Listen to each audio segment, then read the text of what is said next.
మనం చూసుకుంటే alcohol addiction and other substance బాగా అలవాటు పడిపోతారు చాలామంది ఈ డిప్రెషన్ వల్ల. దానికి ట్రీట్మెంట్ ఏమైనా ఉంటదా? ట్రీట్మెంట్ ఎలా ఉంటుంది ఒకళ్ళుంటే?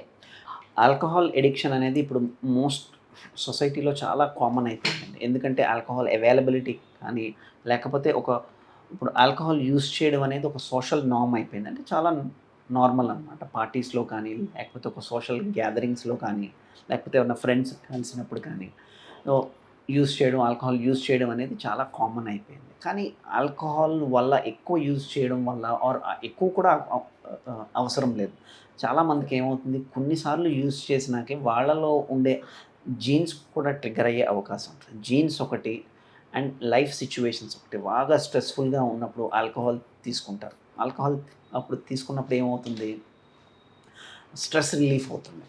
సో ఇది బ్రెయిన్‌లో వాళ్ళకి రిజిస్టర్ అవుతుందనమాట. అది ఆల్కహాల్ అవ్వచ్చు, ఇంకా వేరే డ్రగ్స్ అవ్వచ్చు. నేను ఆల్కహాల్ గురించి చెప్తున్నాను. ఆల్కహాల్ తీసుకున్నప్పుడు ఏమవుతుంది, ఆ స్ట్రెస్ రిలీఫ్ ఉంటుంది. చాలా ఒక ఫీల్ గుడ్ ఉంటుంది. ఒక ప్లెజర్ సెంటర్‌లో ఒక ప్లెజర్ యాక్టివేట్ అవుతుంది.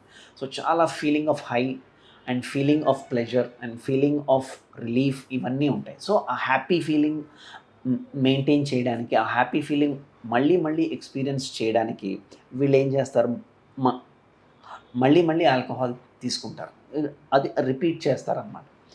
అప్పుడు ఆబ్వియస్లీ ఆల్కహాల్ ఎప్పుడైతే తీసుకుంటామో వాళ్ళకి చాలా హ్యాపీగా ఉంటుంది. ఆ హ్యాపీనెస్ని మెయింటైన్ చేయడానికి ఇది ఎప్పుడైతే తీసుకుంటున్నారో అది ఒక హ్యాబిట్ నుంచి ఒక ఎడిక్షన్ కింద చేంజ్ అయిపోతుంది. వ్యసనం కింద చేంజ్ అయిపోతుంది. అంటే అది లేకుండా ఉండలేకపోవడం అనమాట. ఇనీషియల్గా కొంతమందికి ఏమవుతుంది, చిన్న అమౌంట్స్కి చాలా హ్యాపీ ఫీలింగ్ వస్తుంది. అంటే మనం నార్మల్ లాంగ్వేజ్లో చెప్తే కిక్ వచ్చిందంట. అది చిన్న అమౌంట్‌కే ఒక 30 ఆర్ 60 ఎంఎల్‌కి ఇనీషియల్‌గా వాడికి చాలా హ్యాపీగా ఫీల్ అవుతాడు. ఒక సాటిస్ఫైడ్ లెవెల్‌కి వస్తాడు. రాను రాను ఏమవుతుంది, ఆ లెవెల్ సరిపోదు. ఆ అమౌంట్ ఆఫ్ ఆల్కహాల్ సరిపోదు. దాన్ని ఇంక్రీజ్ చేయాలి. దాన్ని ఇంక్రీజ్ చేస్తూ వెళ్ళిపోతాడు. అది 60, 90 అవుతుంది, 90, 180 అవుతుంది. అండ్ అలా ఇంక్రీజ్ చేస్తూ వెళ్ళిపోయి దాన్ని ఏమంటారు, టాలరెన్స్ అంటారు. అలా ఇంక్రీజ్ చేసి ఎక్కువ డ్రింక్ చేస్తే తప్ప ఆ హ్యాపీనెస్ రాదు. ఎక్కువ డ్రింక్ చేస్తే తప్ప సో ఆ లెవెల్ ఆఫ్ ప్లెజర్ రాదు. సో అలా ఎడిక్ట్ అయిపోతూ ఉంటారు. అది లేకుండా ఉండలేకపోవడం. ఒకవేళ వీళ్ళు ఎక్కడికో వెళ్ళారు, లేకపోతే అయ్యప్ప మాల, లేకపోతే చాలామంది ఒక రిలీజియస్ ప్లేస్కి వెళ్ళడం కానీ, లేకపోతే మాల వేసుకోవడం కానీ, అలా వేసుకున్నప్పుడు ఆల్కహాల్ తీసుకోకూడదు. అప్పుడు ఆ టైంలో కొంతమంది బాగా ఎడిక్ట్ అయిన వాళ్ళు తీసుకొని వాళ్ళకి విత్‌డ్రావల్ సింప్టమ్స్ వస్తాయి. ఒక రకమైన సింప్టమ్స్ వస్తాయి. షివరింగ్ కానీ, స్లీప్ డిస్టర్బెన్స్ కానీ, ఇరిటేషన్ అవ్వడం కానీ, సో ఇలాంటి సింప్టమ్స్ వస్తాయి. వాటిని విత్‌డ్రావల్ సింప్టమ్స్ అంటారు.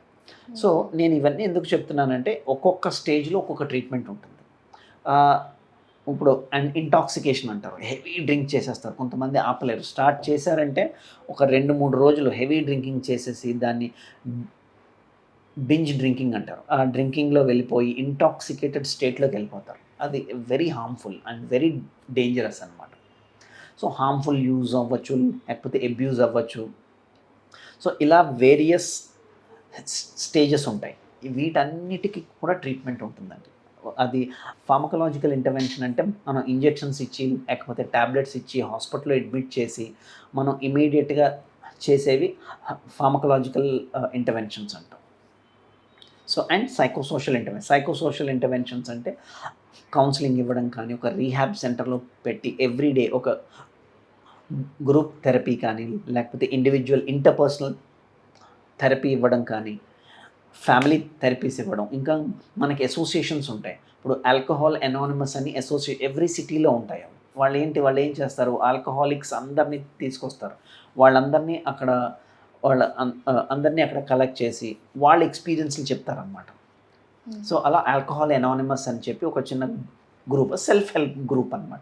సో ఆ విధంగా కూడా వాళ్ళకి ట్రీట్మెంట్ ఇచ్చి, అంటే ఆల్కహాల్ వైపు వెళ్ళకూడదు, ఆ డ్రగ్స్ వైపు వెళ్ళకూడదు సో అని చెప్పి అందులో వచ్చే హార్మ్ఫుల్ ఎఫెక్ట్స్ అవన్నీ ఎక్స్ప్లెయిన్ చేసి దానివల్ల వీళ్ళకి ఎంత లైఫ్ నాశనం అవుతుందో వీళ్ళకి చెప్పడం కానీ ఇవన్నీ చేస్తారు. So we have a lot of treatment options for drug de-addiction and alcohol de-addiction.